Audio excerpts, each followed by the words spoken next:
Hello everybody, a very good morning to you. It is 7 o'clock. Wherever you're watching us around the world, you are very welcome to the Sky News Breakfast Show. Punishing Partygate. The first fines could be issued in the coming hours for those Downing Street allegations. Could the Prime Minister be among them? Big question mark. Plus, claims about a Russian oligarch and a poisoning in Ukraine. We're joined on today's show by Labour's Deputy Leader, Angela Rayner, for her views on all of that. Plus, we'll talk to the Children's Minister, Will Quince. Also joined by the Phones for You founder, who wants to open up his home to refugees. And what next in the scandal engulfing P&O Ferries as its boss prepares to face questions? We'll talk to one of the 800 workers sacked by the company. It's Tuesday, the 29th of March. Investigating Partygate, Sky News understands more than 20 fines could be issued today. US intelligence doubt over claims the Russian oligarch Roman Abramovich and Ukrainian peace negotiators were poisoned on Ukrainian territory. I'm live in Lviv as Ukrainian and Russian officials meet in Turkey for peace talks, with early signs that Ukraine may be willing to compromise, but hopes for a breakthrough remain low. Inside Mariupol, new pictures show the devastation in the city as Ukrainian forces say they've retaken Irpin and some other towns.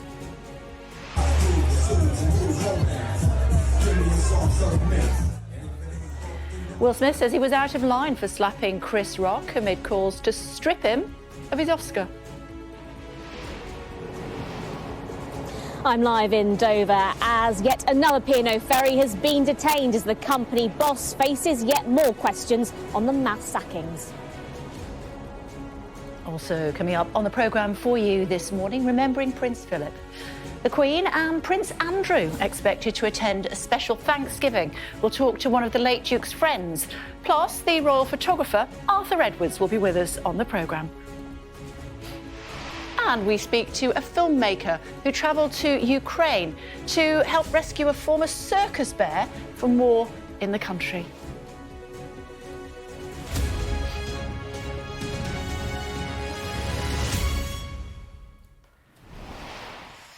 Good morning, everybody. Busy day ahead today. First, to tell you that in the coming hours, we could get the first fine for Partygate. Could the PM himself be receiving one of those fines? Sky News understands that up to 20 fines could be issued over events held in Downing Street and Whitehall during the coronavirus lockdowns. Met Police have revealed that more than 100 questionnaires have been issued. The police force launched an investigation at the end of January into 12 alleged events that happened on 8 dates during England's lockdowns in 2020 and 2021 to see if COVID regulations were broken. The PM is known to have attended at least 2 gatherings under investigation. The Prime Minister and Rishi Sunak have both received questionnaires. We'll be watching developments on the story very closely for you. Our other main story today, and face-to-face peace talks between Russia and Ukraine are due to resume this morning in Turkey. Now, it's amid a backdrop of a remarkable claim about the poisoning of a Russian oligarch, Roman Abramovich. Let's take a look at some of the key developments you're waking up to on that story this morning. The Ukrainian military claims to have retaken the city of Irpin, northwest of Kiev, alongside the settlements of Kamyanka and Topolsky in the Kharkiv region. The United States also believes the Ukrainians have now regained control of the towns of Trostinets, south of Sumy, in the east. General Staff of the Armed Forces of Ukraine say Russian forces are weakened and disorientated, cut off from logistics. The British Ministry of Defence says Russia will deploy more than 1,000 mercenaries from the Wagner Group to eastern Ukraine, while Amnesty International has accused Russia of committing war crimes in the port city of Mariupol. Well, ahead of the peace talks in Istanbul this morning, Ukraine's foreign minister had this warning in light of the reported poisoning of Roman Abramovich. I advise anyone going for negotiations with the Russian Federation not to eat or drink anything, and preferably avoid touching any surface. That's at first hand. Secondly, all these stories, someone heard something somewhere, some sources. Now there is a lot of this kind because everyone is thirsty for news, for sensation. Sally's joining us from Lviv now. The talks are continuing further this morning, but this spectre of poisoning in the air as well, we're told. Sally, tell us more. Good morning. Morning, 2K. Yeah, absolutely extraordinary stuff, isn't it? I should make clear that those talks that Roman Abramovich attended in Kyiv earlier this month, where there was this suspected poisoning of him and 2 Ukrainian officials, they are separate to the formal talks that are beginning in Turkey today. There's lots of other talks going on behind the scenes, which Roman Abramovich appears to be involved with. But it certainly goes to show the very low starting point for these peace talks between Ukrainian and Russian officials, which begin today in Istanbul. If the foreign minister for Ukraine is advising negotiators not to eat or drink anything, but certainly there does appear to be the signs of early signs, I should say, of potential concessions being made on both sides. President Zelensky yesterday saying that he was prepared to declare neutrality for Ukraine and offer a referendum on NATO membership, which of course has been one of President Putin's big demands, that Ukraine wouldn't seek NATO membership. And the Financial Times is reporting today that they've spoken to 4 sources close to the talks and close to these negotiations who claim that Vladimir Putin is also willing to potentially accept EU membership for Ukraine, provided they aren't aligned militarily with any alliance such as NATO. So could that be the early bones of a plan? Well, who knows? Certainly, as I say, trust is low. We know that what Russia says and what it does can be 2 very different things. And certainly there is a concern here in Ukraine that President Putin could be using these negotiations, these peace talks in Turkey as a smokescreen to revitalise and reorganise his exhausted troops. OK, for now, thanks so much indeed. Thanks a lot. Well, we've seen some new pictures from Mariupol of the destruction caused by Russia's invasion of Ukraine. Residents of the coastal city were seen yesterday collecting their belongings from heavily damaged apartment buildings and gathering food supplies among the debris. The mayor of Mariupol has called for all civilians to be evacuated from the encircled Ukrainian city to allow them to escape a humanitarian catastrophe. The mayor says 160,000 civilians were still trapped in the city on the Sea of Azov without heat and power after weeks of Russian bombardment. Nothing is left, I tell you. I live in a bathhouse. I have a small bathhouse and a stove, and that's it. There is no roof. There is nothing. I worked as a shoemaker. 37 years I proudly worked as a shoemaker and was left with nothing. No workshop, no work, nothing. Somehow I should hold on. I have to. We had a beautiful life, just beautiful. Great pensions, children, had wonderful work. Both of my sons-in-law have been working. Now we have nothing. We're left homeless, just homeless. They have broken everything. We have nowhere to go. And we'll have more from Ukraine throughout the course of the programme for you here on Sky News this morning, including a circus bear that has been rescued and is now safely out of the country and in Romania. What happens to it next? Stay tuned and find out. Meantime, Will Smith has apologised to Chris Rock for slapping him at the Oscars ceremony. The actor told his Instagram followers that his behaviour was out of line. And whilst there won't be a criminal investigation, the Academy have opened a formal review. Someone who's been in the heart of Hollywood for the drama is our US correspondent Greg Milam, who sent us this report. It isn't quite time to declare the Oscars dead, but this sums up the somber mood in the heart of Hollywood. Jada, I love you. G.I. Jane 2, can't wait to see it. All right? Uh-oh, Richard. Oh, wow. Wow. One ugly moment on its biggest night has left the movie industry reeling. Will Smith posting this apology. Violence in all its forms is poisonous and destructive, he wrote.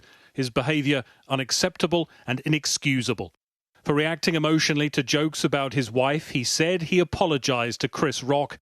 His actions not indicative of the man he wants to be. The question is whether that's enough for an Oscars Academy, which has condemned his actions and launched a formal review. Some even suggesting taking away that Oscar he danced with at the after-party. In the industry, they think he's done huge damage to his career. I don't think that there's any chance that they would rescind his Oscar, which is for a performance. I've seen that written on social media. That's not what's going to happen. But they could do a lot of things, up to and including expel him from the Academy. This is going to mark his career forever. As they pack up for another year, this feels like just the latest crisis for the Oscars. For a few years now, the Academy has faced questions about the relevance of the Oscars today and some pretty big controversies as well, but nothing on this scale. Now they face questions about how you handle one of Hollywood's biggest stars when he oversteps the mark on its biggest stage. Will Smith's hands already have a place in Hollywood legend. Change the world, he wrote that day.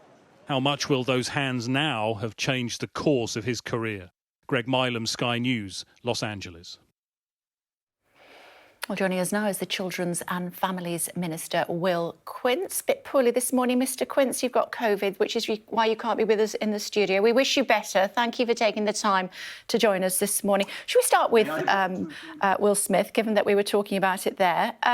The Academy has said, or one Academy member has said, it's a shameful act of stupidity and violence. What did you make of it when you saw it yesterday morning?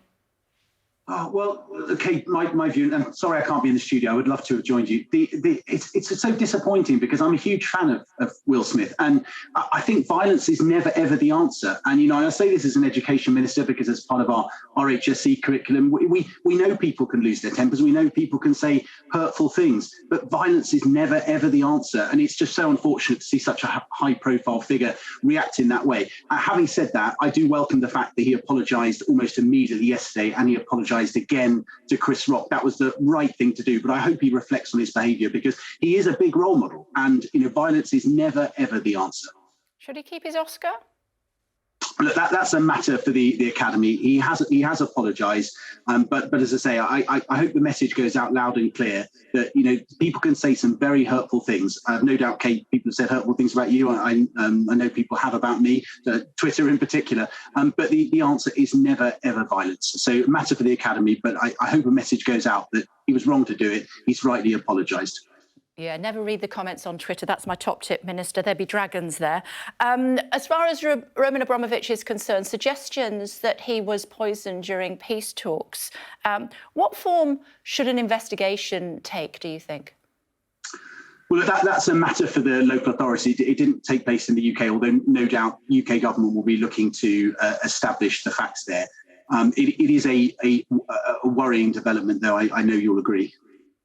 And as far as advice is concerned for those taking part in those peace talks, we've heard from the Ukrainian foreign minister saying don't drink or eat anything or touch anything. I'm guessing that would be something that the British government would echo.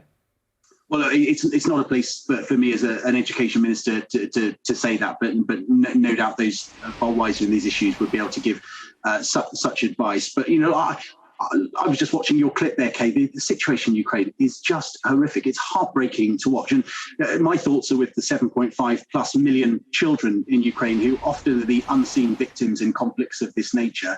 And, you know, as much as there is scepticism globally about whether these peace talks will be successful, I desperately hope that they are, and on any terms that are acceptable to the Ukrainian president and the Ukrainian people. To that end, we are seeing adverts in the papers this morning offering a home to Ukrainian refugees. But I'm still a bit confused about this Homes for Ukrainians scheme as to how many people have actually applied or are being allowed into the UK. Are we not slightly putting the cart before the horse by putting ads in the papers when we've not sorted out the details yet? No, so I think the details are in place. So there's two schemes live at the moment, and the first scheme, which is the family scheme, we've had about 23,000 people accepted onto that scheme. About 8,000 of those are children. Understandably, with an education brief, I'm keeping a very watchful eye on that, and I know that number will increase. And then on the other scheme, which is in relation to the Homes to Ukraine, the British people have been absolutely incredible. Over 150,000 have expressed an interest. You know, the numbers of that are relatively low at the moment in terms of coming over here, but many are in progress. And, you know, I want to thank from the bottom of my heart everyone who's reached out, seeing those terrible scenes in Ukraine and is offering up their home. Yeah, but the Refugees Minister saying just yesterday, I think, that he can't tell us at this stage how many Ukrainians have been admitted into the UK. When will we know how many have actually come?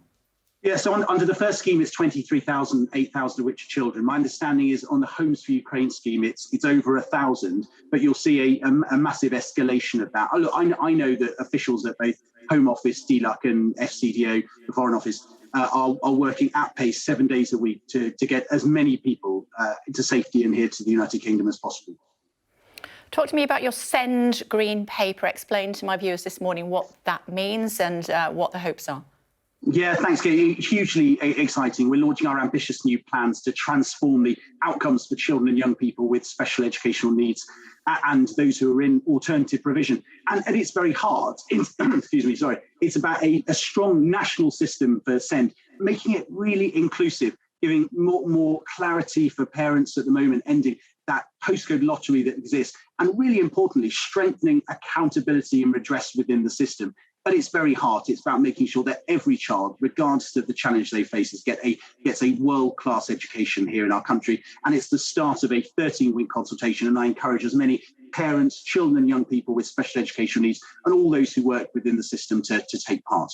27% of children living in poverty. Rishi Sunak's implied he'll offer no more help on energy bills until at least the autumn. What happens to people who can't pay their energy bills between now and then?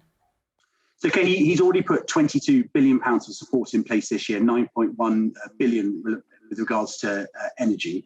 And there's also the Household Supports Fund, which has been doubled from 500 million to £1 billion.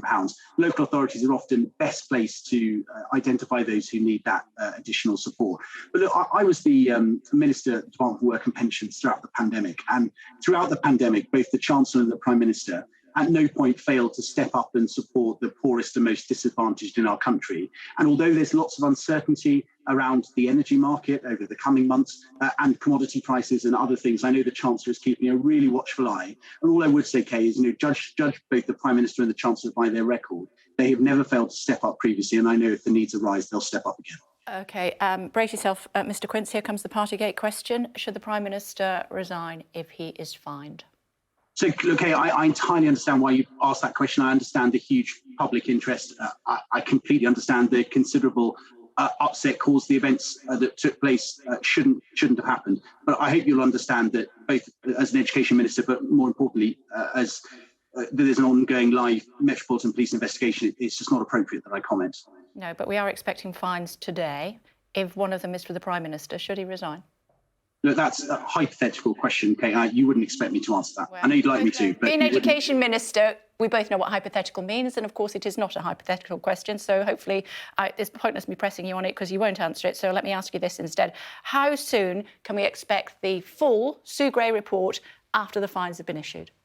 So I think my understanding is the Prime Minister has been clear that as soon as the Metropolitan Police have concluded their investigation, then Sue Gray's report was handed to the government will be published. And I think the Prime Minister also said he'll make a full statement to the House as well. And I think one thing to say, Kate, looking at the moment over in Ukraine and even worse over in Russia, I think it's a brilliant thing that we have a free press in this country that's able to ask these kind of questions. These are the questions that couldn't be asked in Putin's regime in Russia. I think it's a great thing.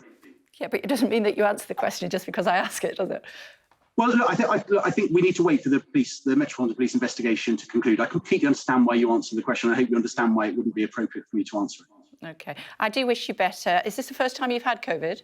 It is. And Kay, you and I have got a shared passion. I love seeing the pictures of your dogs. I grew up with Irish setters and I love them. Yeah, OK, you've won me over.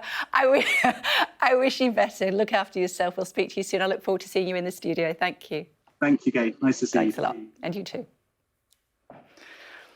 He won that one, didn't he? Let's have a quick look at what's happening as far as the papers are concerned this morning. Daily Telegraph says that Scotland Yard is expected to issue the first fines over Partygate after concluding COVID laws were broken at the heart of the government.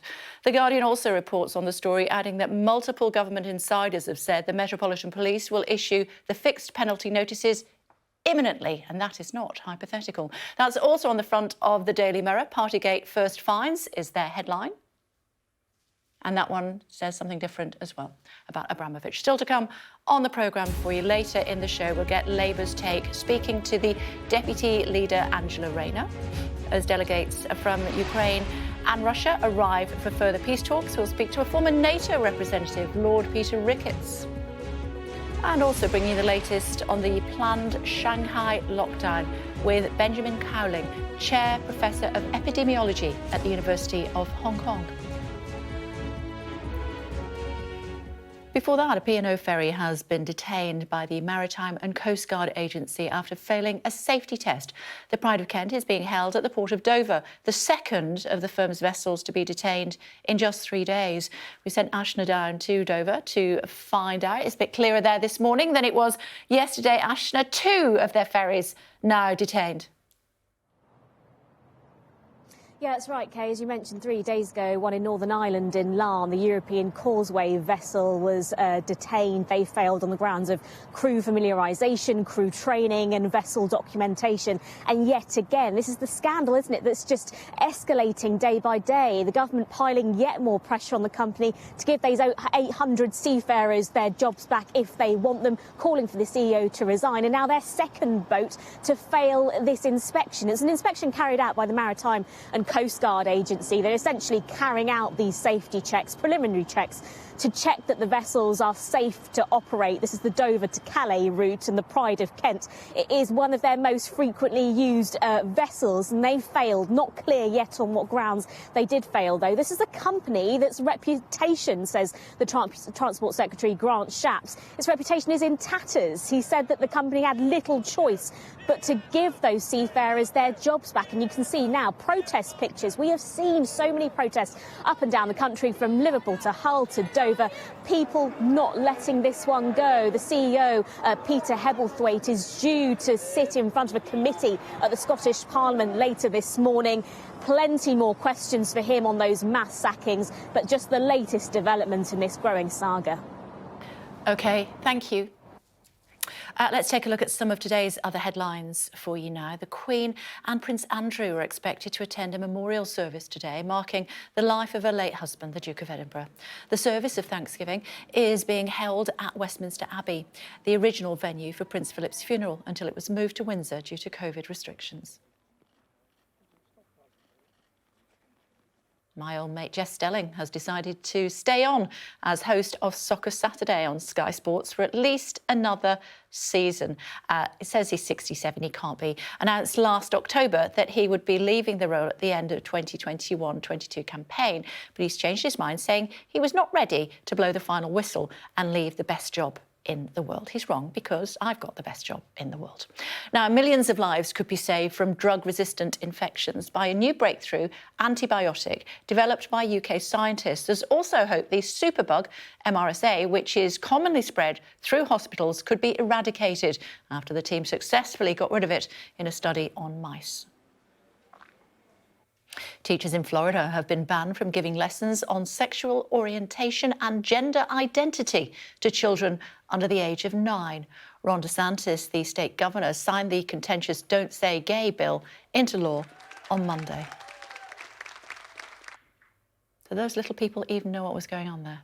Ukraine and Russia are set to hold their first face-to-face peace talks in more than 2 weeks in Istanbul. Joining us is Lord Ricketts, former permanent Under-Secretary at the Foreign Office and former British permanent representative to NATO. Hello to you. Thanks for joining us on the programme this morning. Let's talk about that poisoning. First of all, alleged poisoning. The Americans are pouring a bit of cold water on it, but there is, previous, obviously, from Russia on poisoning people. How concerned should those taking part in the peace talks be? I think they'll want to be very careful indeed. I mean, we don't know what happened. It's quite mysterious. The problem is it could well have happened because, as you say, the Russians have a long track record, a kind of morbid fascination with poisons and chemical weapons. So it is entirely possible that somebody made an effort to disrupt this informal mediation, which is, I think, what Abramovich and others were trying to do. So, yeah, I'm sure the Ukrainian negotiators in Turkey and indeed the Turkish hosts will be being extremely careful. Yeah, what's your advice to them, people taking part in peace talks with the Russians? Well, I think Depend on your Turkish hosts, I think, today. This is an initiative by President Erdogan. I'm sure he will do everything possible to keep everybody safe at the venue. But it is a very, very depressing conclusion that you can't trust Russian negotiators and sit down with them without worrying that there might be some awful poisoning to be done. What sort of steps would you take, my lord, if you were taking part in peace negotiations face-to-face with a Russian entourage? I think I'd stick with the Turkish-supplied nibbles and water and stay off anything else. Very good advice. Talk to me about President Zelensky. He was talking, I think, on Sunday night, and he says that he's now willing to discuss neutral status in exchange for peace. How should we interpret that? I think everybody wants this terrible war to be over, and we'd all love to think that negotiations could produce a breakthrough soon and a ceasefire. And I've absolutely no doubt that President Zelensky and the Ukrainian side are totally sincere. But I'm really wary of the Russians here. I don't honestly see that the conditions are there for a meaningful ceasefire. I think it's brave of President Zelensky to face up to the fact that Ukraine is not going to join NATO anytime soon. He's interested in security guarantees from the major powers and a neutral status for Ukraine, possibly with the right to join the EU. All these are important, but they're frankly secondary issues. The key thing is what happens to this territory that Russian forces have occupied. I do not believe that Putin will be willing to give up places like Mariupol once they do hold it firmly. That's on the corridor between the east, which Russia already controls, and the south and the Crimean Peninsula. I'm afraid his minimum objective is to hold the territory that he's now occupied. That requires Ukraine to accept, effectively, the partition of their country. And I just find it very hard to imagine that any Ukrainian government could do that. So I'm pretty skeptical about the outcome of these talks, although it's a good thing people are talking. Yeah, even though the alternative is the pictures that we've just been looking at, where parts of Ukraine are literally being bombed into oblivion. Peace talks mean that both sides have to give. Yes, they do. But they mean that Ukraine would have to be prepared to give up large slices of the country, which would be a kind of reward for Russian conquest and occupation. I think it's perhaps more likely that at some point the fighting will diminish, that there'll be some sort of truce and an uneasy partition across a line of separation, neither side accepting that as the outcome. That might be a help for Ukrainian citizens and enable humanitarian help and so on to them, but it will be unstable and it will guarantee that fighting will flare up again in the future. I don't want to predict that, but I think that's probably more likely than a signed and sealed peace deal anytime in the foreseeable future. Diplomacy all important in peace talks, especially when you're dealing with a country like Russia. How helpful was President Biden's comments at the weekend when it seemed that he was suggesting that regime change in Russia was the only option? Well, I think he'd done extremely well on this visit to Europe. He'd had a series of summits in Brussels, I think, which he'd played brilliantly. I think the alliance feels stronger as a result. Personally, I think that remark about effectively meaning regime change in Moscow was a mistake, because I think we need to keep the focus on ending this war and leave the future of President Putin to the Russians. I think putting President Putin in a corner, feeling that the objective of the West is to oust him, will only make things more difficult. And I know that his comments have been kind of corrected in the sense of perhaps going a bit further than he intended in those remarks. I think the real thing is to get this war over. And I think declaring our objective is to oust President Putin is a mistake. OK, my lord, it's always good to talk to you. Thank you for sparing the time. We do appreciate it. Thank you, Kay. Thank you. Latest pictures, let's have a look at these. These are from the peace talks in Turkey, Istanbul, to be precise.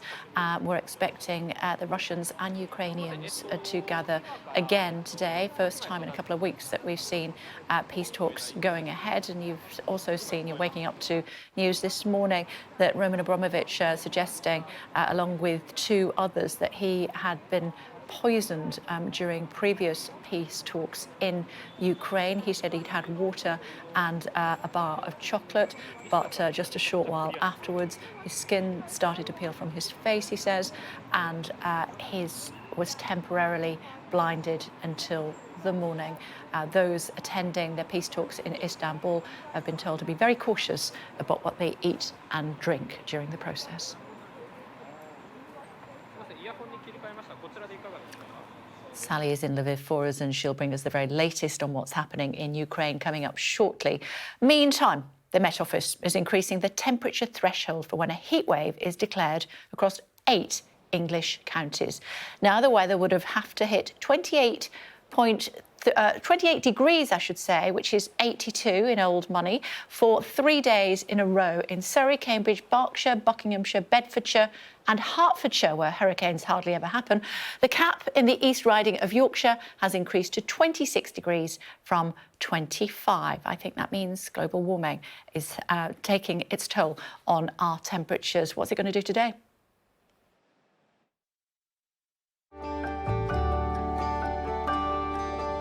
Look forward to brighter skies. The weather, sponsored by Qatar Airways. A northerly wind will make it much colder over the next few days and will bring wintry showers to some. It's mostly mild, rather dull and foggy now, with outbreaks of rain over southern England and the far north. Peace talks will resume today between Ukraine and Russia after claims Ukrainian negotiators were poisoned alongside Russian oligarch Roman Abramovich during a meeting in Kiev. Will Smith has apologised to Chris Rock for slapping him at the Oscars ceremony, saying his behaviour was unacceptable and inexcusable. And investigating Partygate in Downing Street. Sky News understands more than 20 fines could be issued today. Let's get more now on that story. What might happen if the PM is fined in the Partygate investigation? Earlier, I spoke to the Children's and Family Minister, Will Quince. He wasn't quite open to answering the question. I entirely understand why you asked that question. I understand the huge public interest. I completely understand the considerable upset caused the events that took place shouldn't have happened. But I hope you'll understand that both as an education minister, but more importantly, as there's an ongoing live Metropolitan Police investigation, it's just not appropriate that I comment. No, but we are expecting fines today. If one of them is for the Prime Minister, should he resign?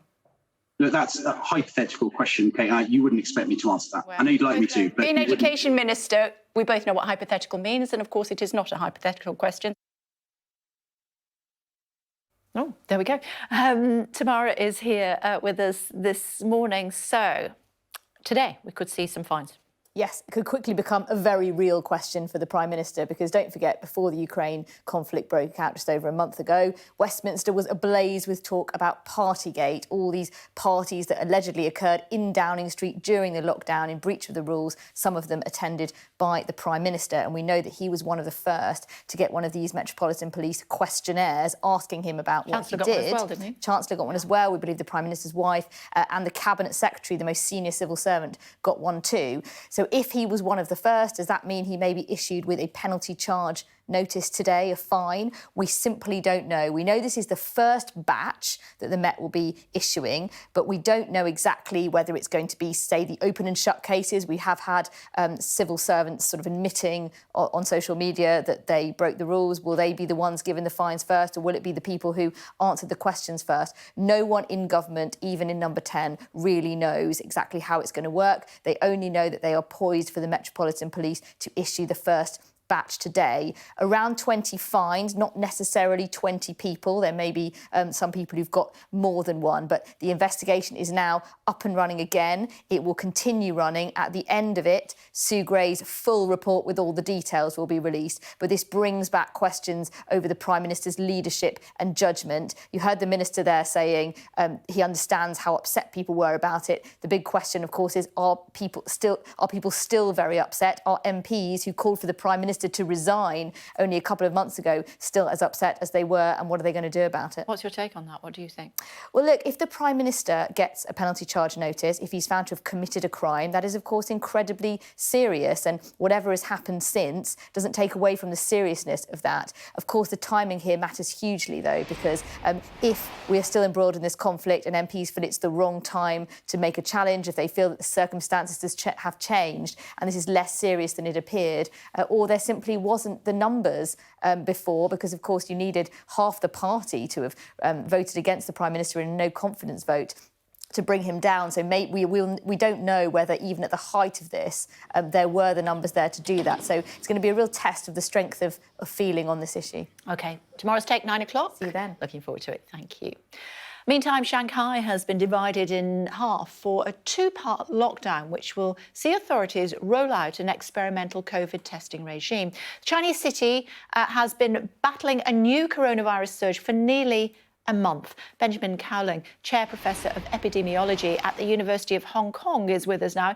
Good morning to you. Thank you for joining us on the programme this morning. How should we read what is happening in Shanghai? How concerned should we be? China's still doing the zero COVID approach. So they still want to keep the virus out of the community. And if there are outbreaks, they want to stop it as quick as possible. It looks like there was a bit of hesitancy in Shanghai about doing a total lockdown, doing the mass universal testing, but it's now finally going ahead. If it had been done a week or two ago, the case numbers would have been lower. Now it's about 5,000 a day.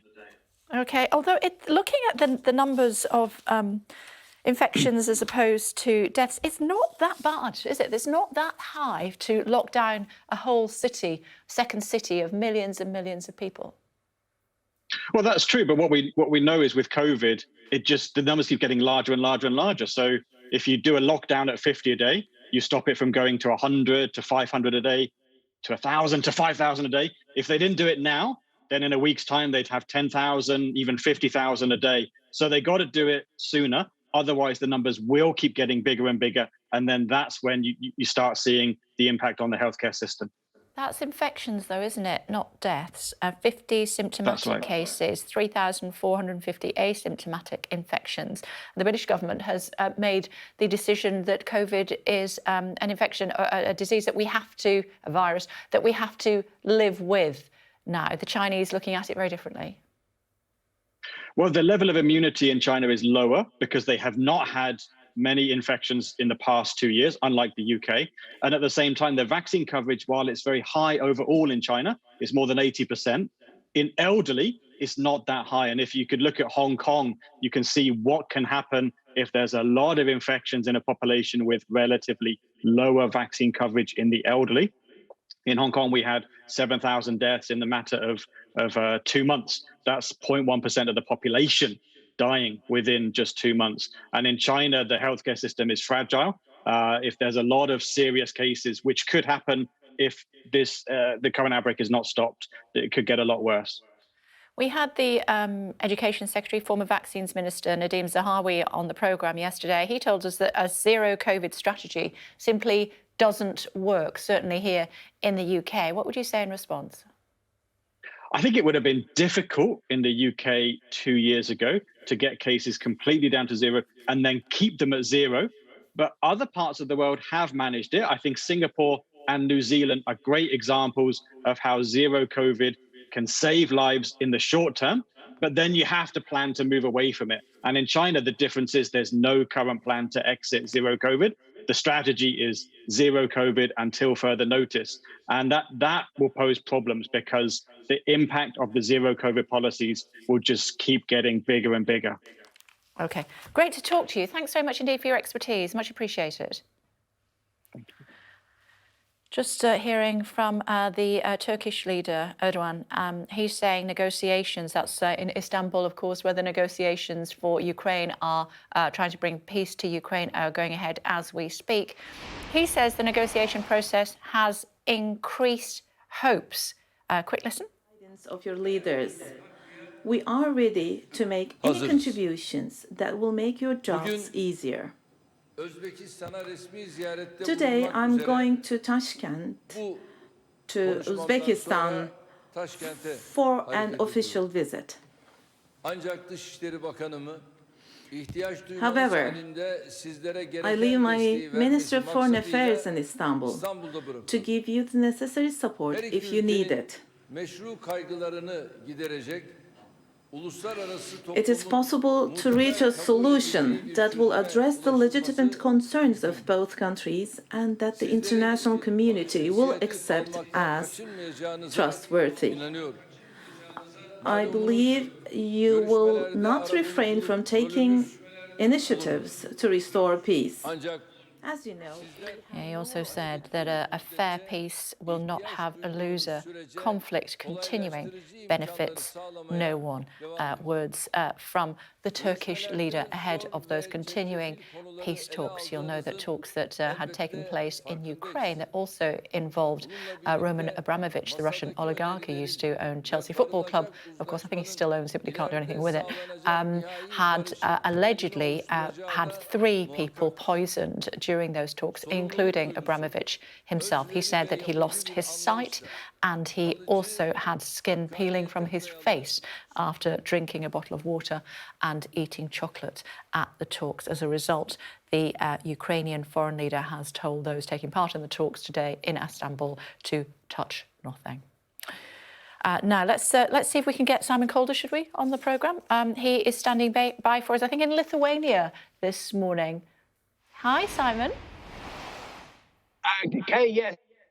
Good morning from the Hill of Crosses in northern Lithuania, just outside the city of Šiauliai. And this is a place of pilgrimage for the Lithuanians and indeed a lot of Polish people, a symbol of resistance, would you believe, against Soviet and in particular Russian domination. Been bulldozed several times by the Red Army, but it's still here, tens of thousands of crosses. And I'm just here enjoying the bright spring sunshine, travelling around the borderlands. Of course, Lithuania bordered by Latvia, by Poland, but also by Belarus and by Russia. Estonia as well, particularly Latvia, Estonia, Lithuania, where you are, bargain holidays at the moment. Is that because of what's happening in Ukraine? It seems to be, yeah. There's an awful lot of people who are being put off travelling, not just to the 3 Baltic republics, but also to Poland, to Romania, to Hungary, to Slovakia. All of them fantastic destinations. All of them, despite horrific conflict, the Russian war being waged on Ukraine, absolutely safe. And indeed, the one problem you might find, certainly here, is that there's quite a lot of Western soldiers stationed here, and they're actually taking up much of the hotel space. But my goodness, the bargains here. It cost me £8 to fly out here from Luton. I've paid nearly twice as much coming back from Tallinn, but there's definitely bargains to be had. Meanwhile, back in the UK, goodness me, Gatwick Airport ramping up, starting this morning, just an hour and 20 minutes ago, the very first BA Euroflyer thing took off, going from Gatwick to Larnaca in Cyprus, currently over southern Germany. And that marked the complete shift. Basically, the number of flights from Gatwick has pretty much doubled since Sunday. And long queues developing at Manchester, I'm afraid. The airport there says they've got lots of staff shortage, huge problems with security. People, one person this morning who got there at about 3 in the morning said she got through security in 5 minutes. Others are complaining of waiting hours. The airport says they are training more security staff, but they're just asking people to get there good and early. We have problems over in Dublin, similar issues. You can't literally get the staff, and you certainly can't suddenly recruit them and put them on security duties. They've all got to be checked, of course. OK, great backdrop there, Simon. Thank you so much for taking the time to tell us what's happening in Lithuania today. Thank you. I just want to tell you what's happening with these peace talks. They are the latest peace talks for Ukraine, and we just want to dip in and out as we're hearing both from the leader of Turkey, but also the Ukrainian deputy prime minister is speaking about it as well.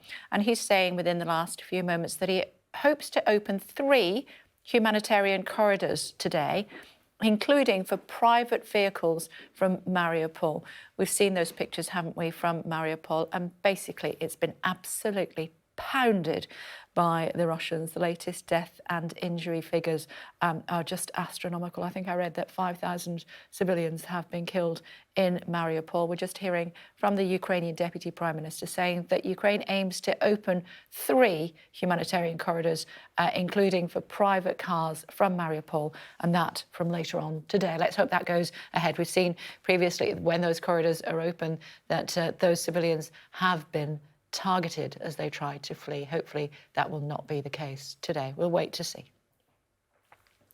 Meantime, Sri Lanka is going through its worst economic crisis in decades. The country is running out of money to pay for imports of food and fuel and has asked India to help with $1 billion bailout. Well, let's take you to Delhi, should we? Neville standing by for us with the very latest. What's caused this problem? Neville, good morning. Morning, Kate. Well, there were internal problems and also external issues of COVID because tourism is a big earner for Sri Lanka, and because of COVID for the last 2 years, it has actually the tourism industry has crashed. Then you have the war in Ukraine, which has affected the rise in fuel prices, and coupled with that is the reckless and bad policies by the present government, which has made the situation even worse. They cannot control the spiraling inflation in the country. In the last month itself, food essentials has risen by almost 25%. The Sri Lankan rupee has dropped in this month itself by 45% against the dollar, and it's depleting the foreign exchange reserves of the country, and they cannot afford to buy neither food and import food essentials and also fuel, so much so that the Power Ministry has ordered a shutdown of electricity for almost 7-8 hours a day in this period of time. And for the time being, it doesn't seem to go any better for the ordinary Sri Lankans in the country, and we've seen protests by them every day now. Thanks, Neville. Thank you. Meantime, the mayor of Izium is in the east of Ukraine has led residents in evacuating the city after relentless Russian shelling. In the Kharkiv region, Izium was said to be at breaking point as early as 2 weeks ago when diminishing food and water supplies were reported. Let's take a look at the current state of the conflict. Intense fighting continues around Mariupol, where Russia has gained the most ground, according to UK Defence Intelligence. Meanwhile, the second city of Kharkiv has been shelled over 200 times this week alone, according to its governor, and Ukrainian military officials claiming Russia is moving additional forces towards the border. In the nearby town of Izium, the mayor has fled along with many residents pursued by Russian destruction and shelling. Our correspondent John Sparks has this report from the outskirts of the town. Vladimir Putin had a vision of a decisive victory in Ukraine, but his operation has stalled and his generals have drawn up new plans. They say they'll liberate the territory of eastern Ukraine, like the city of Izium and the communities which surround it. But after 4 weeks of warfare, the residents now fear annihilation. Schools and shops have been leveled, and family homes bombed from the air. Mykola and Lubov have lived in this house for 32 years. What's the point of this? What do you think the point of this is? То старое население, чтобы мы тут или выехали куда-то, или я не знаю. Короче, уничтожение Украины, это точно. Не спеша вони работают, не спеша. Короче. О!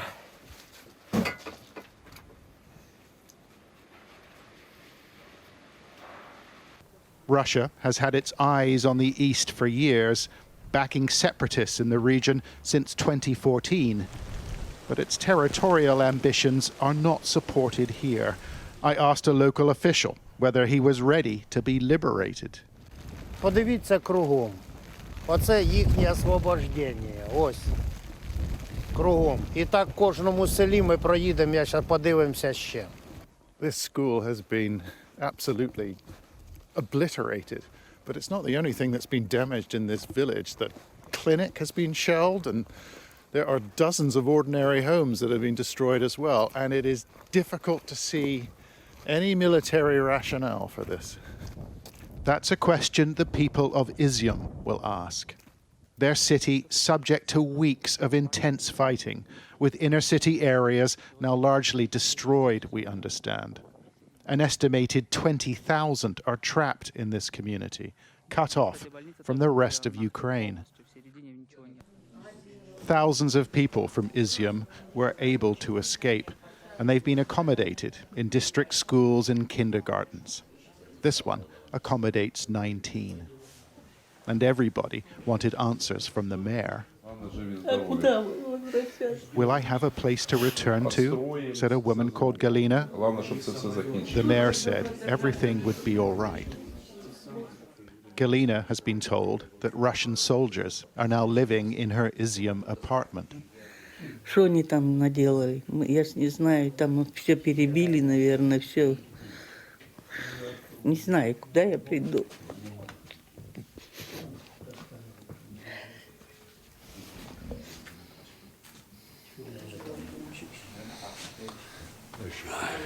The hours and days stretch in front of them, separated from the people and the things that they love. There is little comfort here and no prospect of peace. John Sparks, Sky News in eastern Ukraine.